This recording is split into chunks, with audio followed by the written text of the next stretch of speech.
Değerli misafirlerimiz, sırada gene bir sponsor videomuz var. İzleyelim.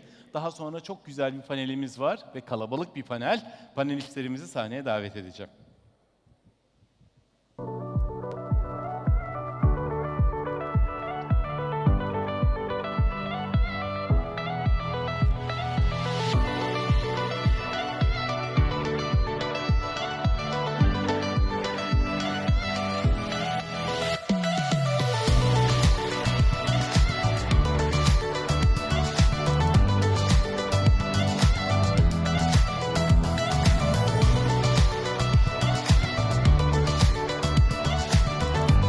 Gayet iyisiniz.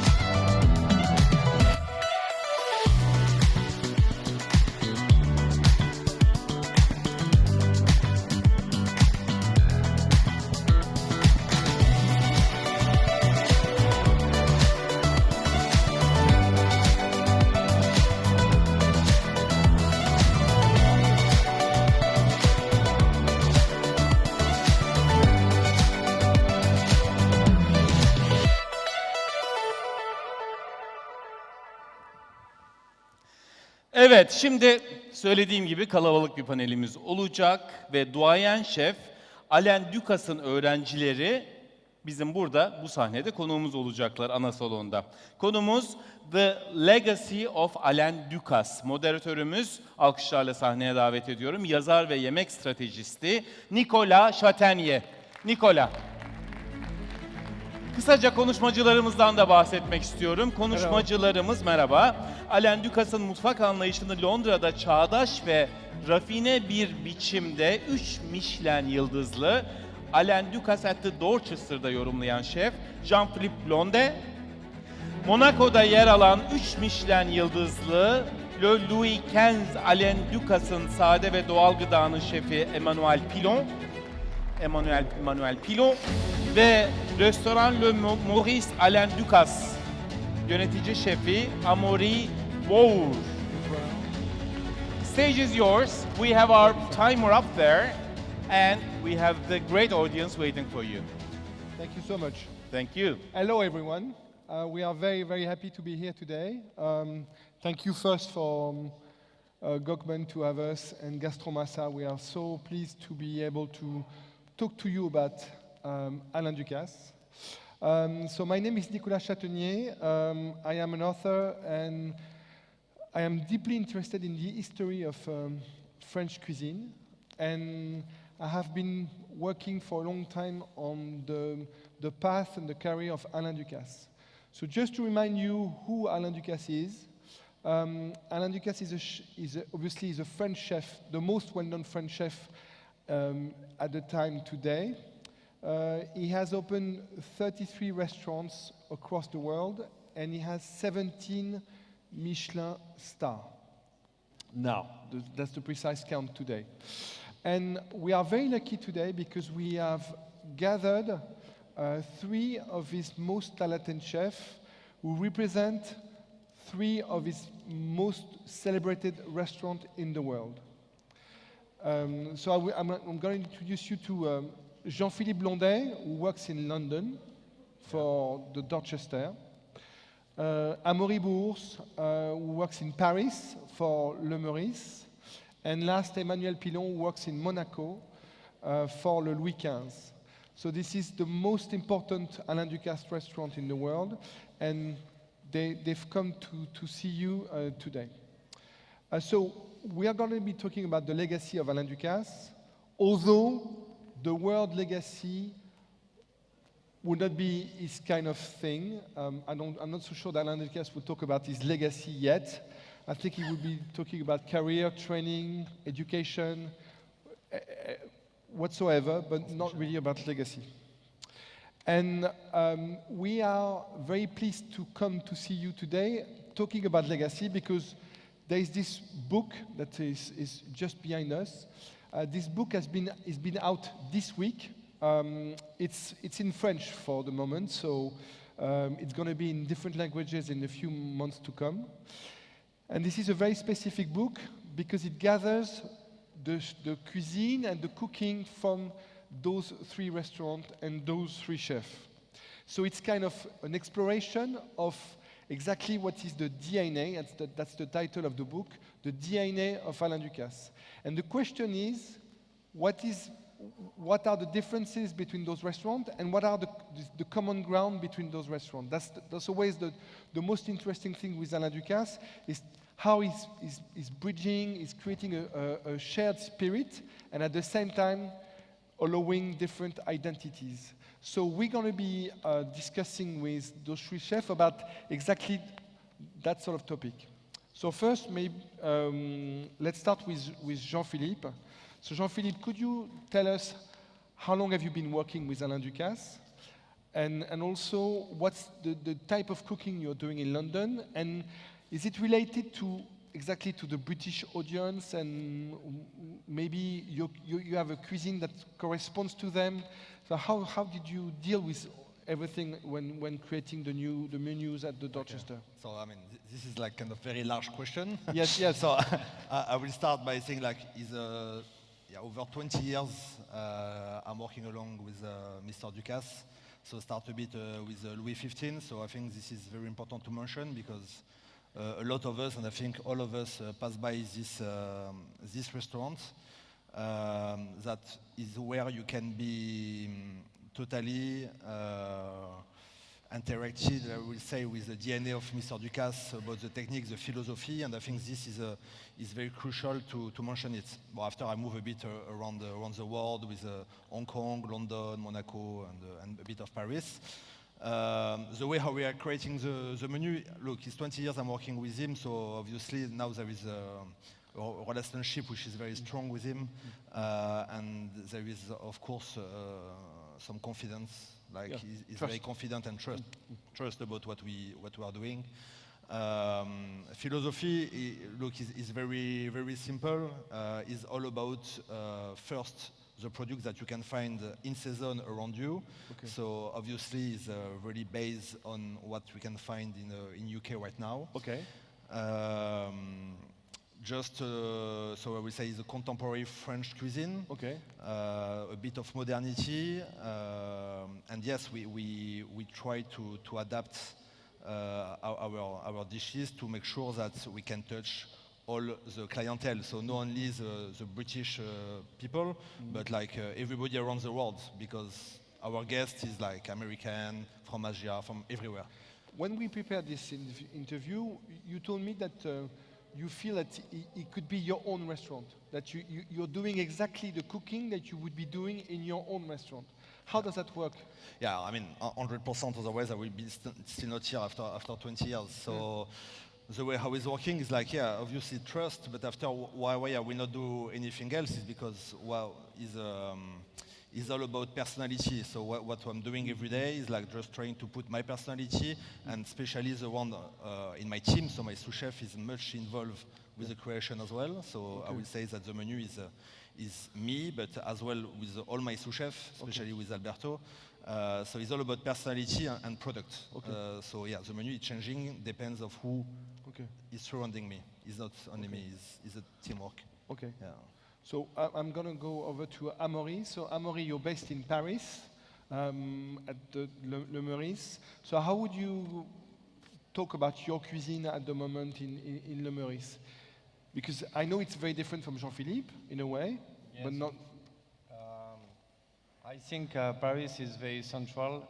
I don't have a territoire, you know, it's different of Emmanuel as well, but I think it's very interesting because a lot of French cuisine from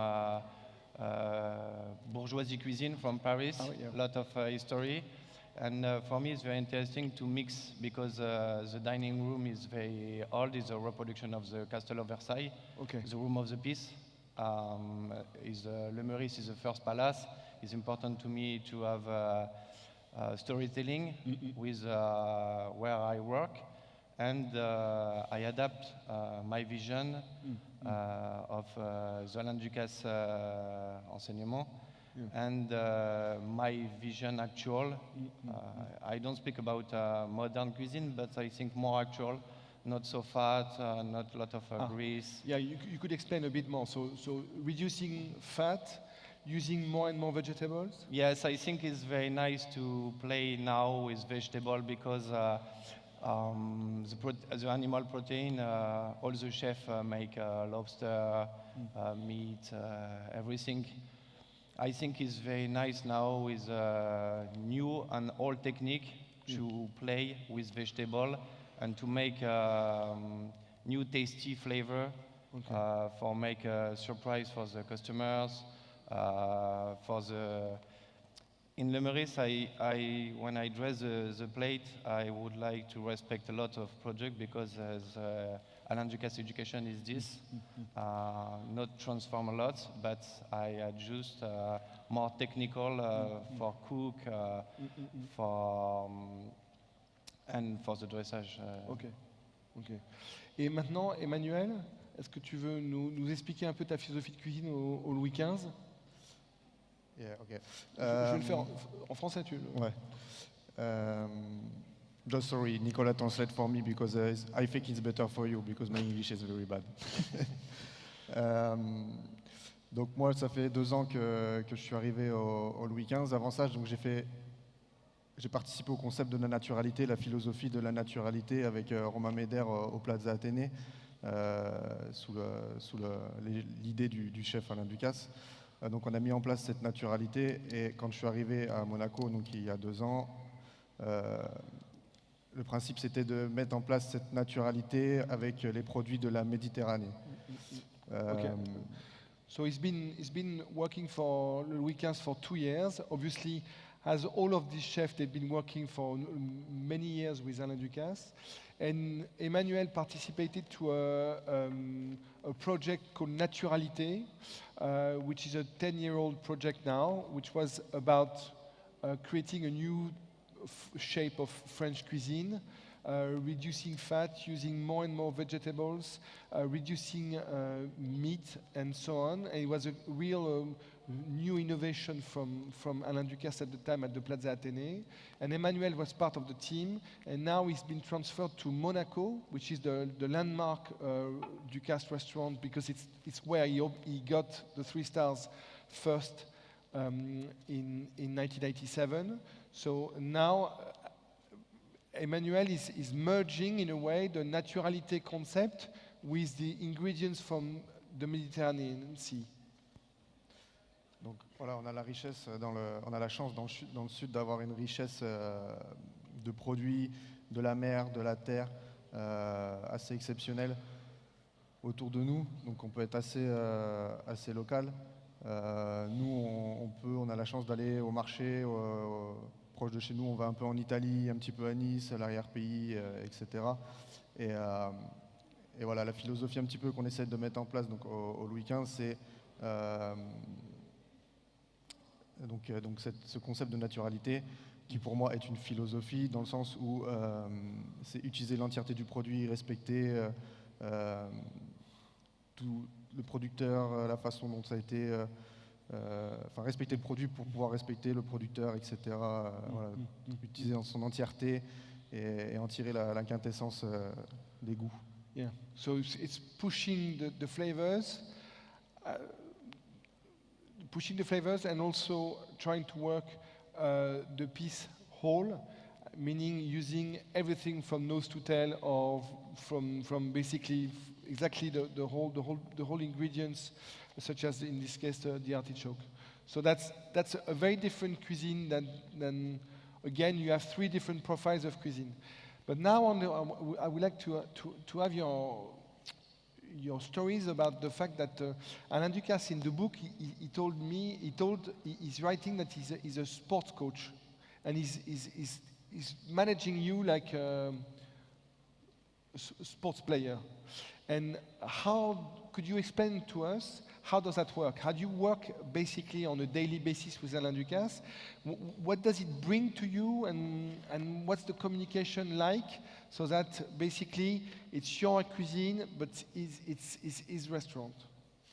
Yeah. So I'm not working like on daily basis with him, but we are very quite often In contact. in contact together. The way how it's working basically is like when it's coming, there is a lot of talk about what's happening all around us. Okay. We are very lucky because Alain Ducasse is maybe traveling maybe 250 days in a year, going to try sometimes maybe 4 or 5 restaurants in a day. So we obviously we don't have much time.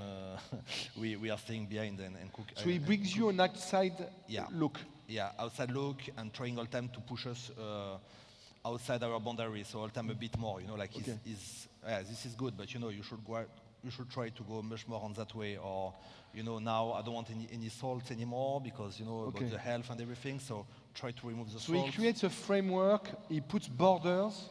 It's Light borders, I will say, is much more like a vision, Focus. a Okay. focus about Okay. where we should go, about all what's happening around, and where he would like us to drive the boat. Basically, is not at all. We are very free Okay. to do.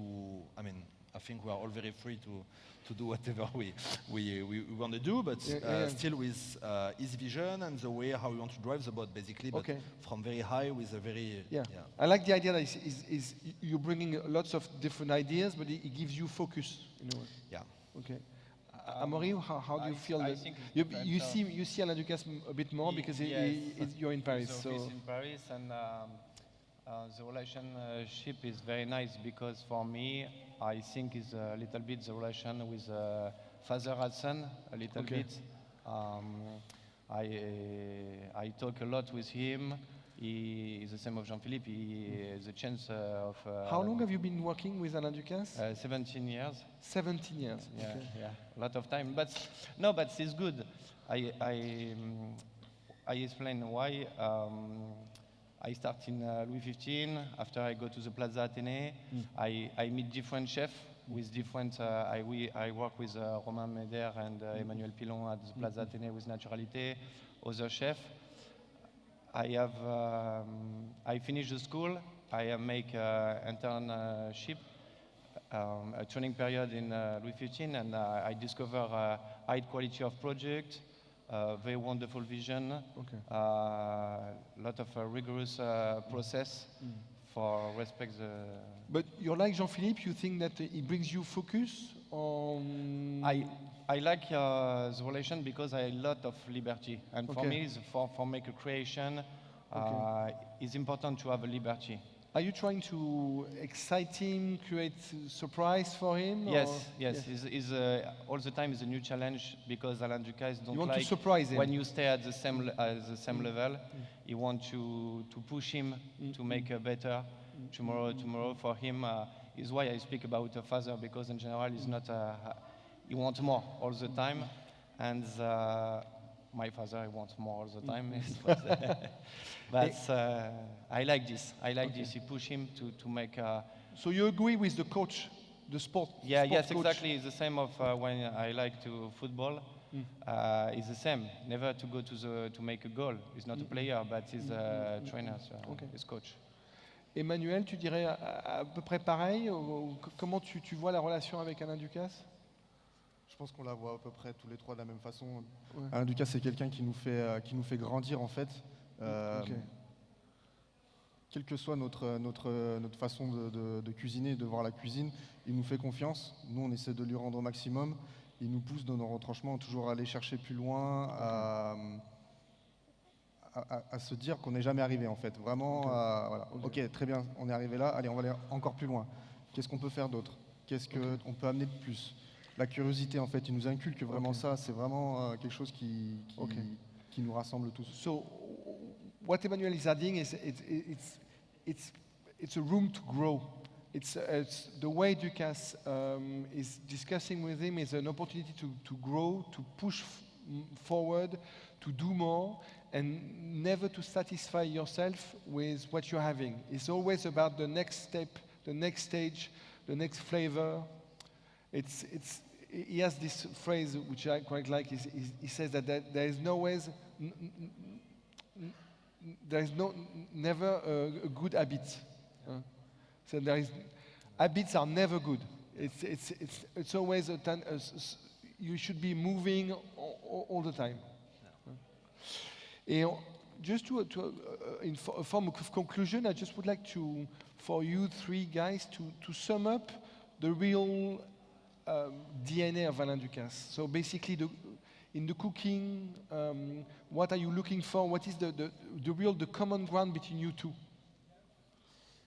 So the common, I think, it will be really based about the seasoning right now, to be very honest. The seasoning. Seasoning, right, okay. Seasoning.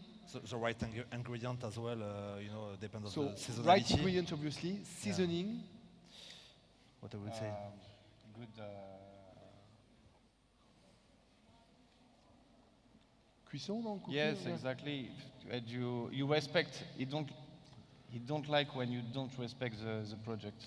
Yeah.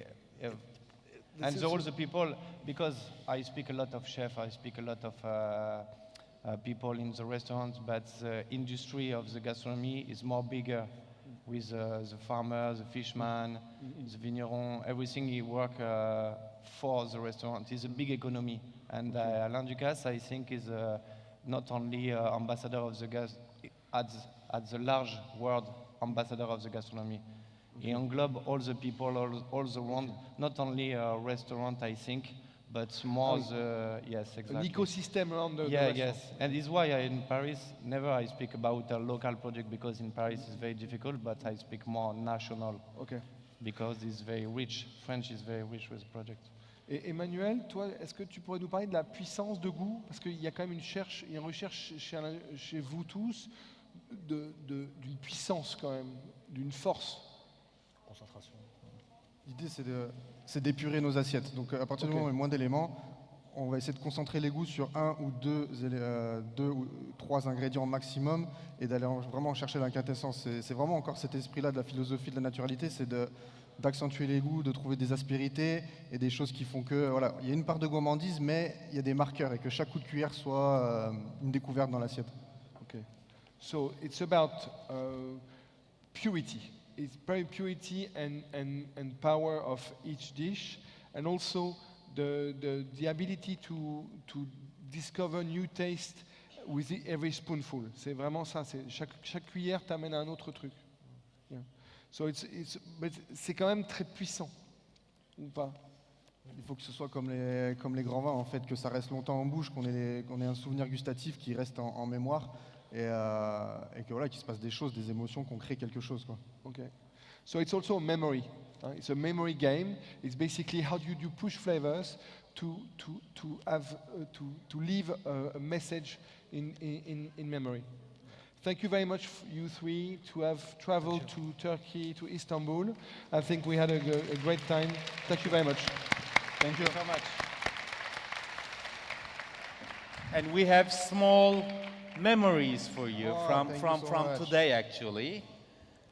Un peu cadeau d'aujourd'hui. Thank you. Merci beaucoup, monsieur. Thank you so much. Thank you very much. Thank you. Bye. Thank you. Thank you.